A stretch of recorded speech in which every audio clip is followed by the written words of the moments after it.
Friend circle ఆధ్వర్యంలో ఇవాళ జన్మదిన వేడుకల్లో పాల్గొనడం చాలా ఆనందంగా ఉంది.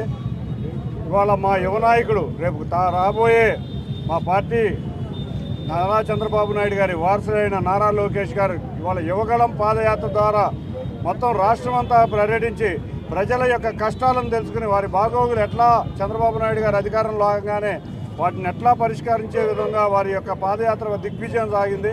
ముఖ్యంగా విజయవాడ నగరంలో లోకేష్ గారి పాదయాత్రకి ఈ యువ నాయకులు అందరూ కలిసి బ్రహ్మాండంగా ఏర్పాట్లు చేశారు. ఇక్కడ ఆయన పాదయాత్రకి వాళ్ళ విజయవాడ నగరమే ఒక హైలైట్గా నిలవటం మా అందరికీ గర్వకారణం. అటువంటి వ్యక్తులు అందరికీ పేరు పేరున ధన్యవాదాలు. ఆ రోజు పాదయాత్రను అంత దిగ్విజయంగా చేపించినందుకు మీ అందరికీ పేరు పేరున ధన్యవాదాలు. రాబోయే కాలంలో మా నారా లోకేష్ గారి ఆధ్వర్యంలో నారా చంద్రబాబు నాయుడు గారి ప్రభుత్వం ప్రజల ప్రభుత్వం రాబోతుంది. ఇంకొక 3 నెలల్లో ప్రజలకు పట్టిన దరిద్రం వదిలిపోతుంది. నారా చంద్రబాబు గారి నాయకత్వంలో నారా లోకేష్ గారి ఆధ్వర్యంలో మా పార్టీ మరొక 30 సంవత్సరాలు మాకు ఒక యువ నాయకుడు దొరికాడు. మా పార్టీ వారి ఆధ్వర్యంలో ఘనంగా మాకు మరొక 30 సంవత్సరాల పాటు మా నాయకుడు అండదండలతో మా పార్టీ నడుస్తుందని తెలియజేసుకుంటూ ఈ అవకాశం ఇచ్చిన ప్రతి ఒక్కరికి ధన్యవాదాలు. హ్యాపీ బర్త్డే నారా లోకేష్ గారు. జై తెలుగుదేశం, జై జై తెలుగుదేశం. Thank you. ఇవాళ తెలుగుదేశం జాతీయ ప్రధాన కార్యదర్శి నారా లోకేష్ బర్త్డే సెలబ్రేషన్స్ వచ్చిన యూత్ అందరికీ, కేసీఆర్ చిన్ని గారికి, పట్టాభి గారికి అందరికీ ధన్యవాదాలండి. మీరు అందరూ గుర్తుంచుకోవాల్సింది ఒకటే, పాదయాత్ర నారా లోకేష్ పాదయాత్ర రాష్ట్ర చేతిలో మిగిలిపోబోతుంది. ఆంధ్రప్రదేశ్ యువత నిరుత్సాహపడి మాకు ఉద్యోగాలు లేక కష్టాలు పడి ఇన్వెస్ట్మెంట్ లేని సమయంలో ప్రశ్నిస్తే అరెస్టులు చేసే సమయంలో యువత అంతా బాధపడుతున్నప్పుడు నారా లోకేష్ గారు ఒక పాదయాత్ర చేసి యువగలం అని పెట్టి యువకులకు ఒక గలం క్రియేట్ చేయడం కోసం 3000 కిలోమీటర్ల పైగా 250 రోజులు ఇంటికి వెళ్ళకుండా పాదయాత్ర చేశారు. ఆయనకి ఎన్ని అడ్డంకులు సృష్టించినా, కేసులు పెట్టినా, స్టూడియోలు లాక్కున్నా, జీవోలు తీసుకొచ్చినా ఆకుండా పోరాటం చేశారు. ఆయన పాదయాత్ర యువకులు ఒక అగ్ని జ్వాల తగిలిచారు లోకేష్ గారు. రేపు పొద్దున యువకులు అదే అగ్ని జ్వాలతో జగన్మోహన్ గవర్నమెంట్ దగ్నం చేయబోతున్నాం.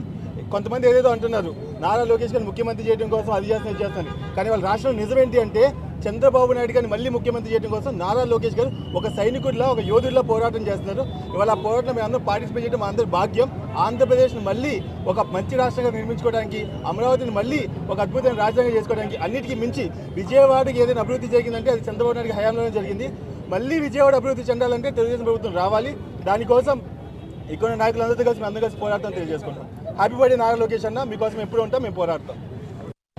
ఈరోజు తెలుగుదేశం పార్టీ కుటుంబ సభ్యులందరి తరఫున, యావత్ రాష్ట్ర ప్రజలందరి తరఫున కూడా తెలుగుదేశం పార్టీ జాతీయ ప్రధాన కార్యదర్శి, యువగళ రథసారథి నారా లోకేష్ గారికి హృదయపూర్వక జన్మదిన శుభాకాంక్షలు తెలియజేస్తున్నాను. దాదాపు 3200 కిలోమీటర్లు రాష్ట్ర భవిష్యత్తుకి, రాష్ట్ర ప్రజలందరి భవిష్యత్తుకి ఒక గ్యారెంటీని ఇచ్చే విధంగా యువగళం పాదయాత్ర సాగినటువంటి తీరు, ప్రజల నుంచి వచ్చినటువంటి అపూర్వమైనటువంటి స్పందన, ఇవన్నీ చూసిన తర్వాత ఎటువంటి అనుమానం లేదు, నారా చంద్రబాబు నాయుడు గారికి అసలు సిసలైనటువంటి వారసుడిగా రాబోయే రోజుల్లో తెలుగుదేశం పార్టీకి ఒక పటిష్టమైనటువంటి నాయకత్వాన్ని అందించినటువంటి వ్యక్తిగా నారా లోకేష్ గారు ఉద్భవించడం జరిగింది. ఈ రోజున రాష్ట్రంలో ఉన్నటువంటి పరిస్థితులు మనం గమనిస్తే ప్రతి జనవరిలో జాబ్ క్యాలెండర్ ఇస్తానని చెప్పి లక్షలాది మంది నిరుద్యోగ యువతని దగా చేసినటువంటి వ్యక్తి రాష్ట్ర ముఖ్యమంత్రి జగన్ రెడ్డి. అటువంటి దగాకోర ముఖ్యమంత్రిని అతనికి ఉన్నటువంటి ఈ ముఖ్యమంత్రి అనే ఉద్యోగం నుంచి పీకేయటానికి రాష్ట్రంలో ఉన్నటువంటి యువత అంతా కూడా సంసిద్ధంగా ఉన్నారు. అటువంటి యువతకి మంచి నాయకత్వాన్ని అందించి, యువగళం ద్వారా ఒక వేదికను అందించి వారి యొక్క నిరసన గళాన్ని వినిపించినటువంటి వ్యక్తి నారా లోకేష్. మరొక్కసారి వారికి హృదయపూర్వక జన్మదిన శుభాకాంక్షలు తెలియజేస్తున్నాను.